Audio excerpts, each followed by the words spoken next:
I think it's very risky to believe that most of us should go work for white people. Not because I think every white person is evil. I don't hate white people. I never have. But because there's a history of black people kind of getting the short end of the stick.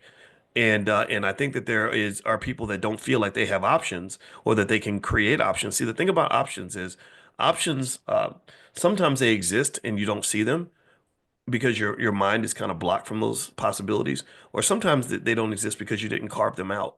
So if you carve out options in advance, then you've always got kind of that plan B in place that reduces your risk. So circling back to when our Facebook pages got stolen, the biggest thing I thought about when I was building my platform is I said, okay, I got to be independent because ain't no black man talking like me going to get any mainstream support. Ain't no corporation going to come up and support this. The government's not going to support this. But I believe in this. I believe it's correct. I have research and theory that supports this. I also don't believe in reapplying false solutions that have never worked before. So I am the person that loses friends because I say, show me evidence that any political party running any black district in America has led to a substantial increase in the wealth of that district. You show me one example. I can't find any. Show me an example where having more rappers and black politicians has ever led to an increase in black wealth. I'll wait all day. I'll wait. Right? But what I do see is I see destructions of families. I see children being miseducated. I see bad relationships just left and right. And all these things lead to wealth problems. All these things, it's hard to prosper financially when your whole life is in complete disarray.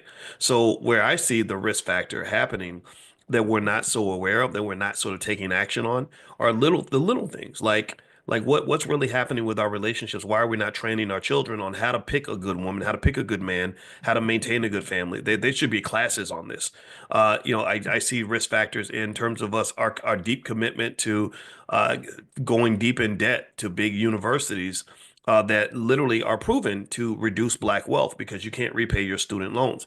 I see a lot of risk in our training of the children to go work for white people when there's nothing showing that these jobs are adding to black wealth. They're taking away from black wealth. They're distracting black people. They're stealing black resources for the most part, starting with your time and your attention.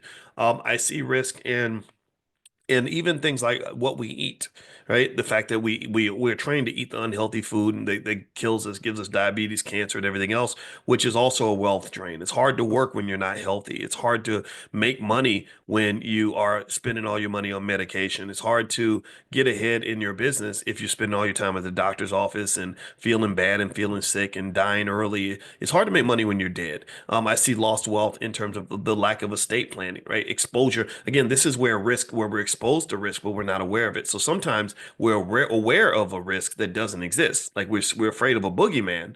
Like you got the person that says, "Don't invest in the stock market. It's rigged. It's crooked. You're gonna lose all your money." That's the boogeyman to me because that's easy. But then it's easy for me because I wrote my dissertation on the stock market. I could tell you where to avoid these risks. But then the other side of it is when you're not aware of a risk, when you're just sitting there and you're just not carving out options, not preparing for the future, and you got these massive risk factors hanging over your head. Like why are you not buying shares of stock for your children when they're little babies? Because the big risk factor is that they're going to get to 25, 30 years old and be economically stuck. They'll have no options because you're not carving them out. Those options you want them to have in 2025 are should have been carved out in 2005. The options you want the baby to have in 2045 need to be carved out in 2025. Do you understand what I'm saying? You start early. If you start early, then you can always win. It's very easy to exercise options if you have them.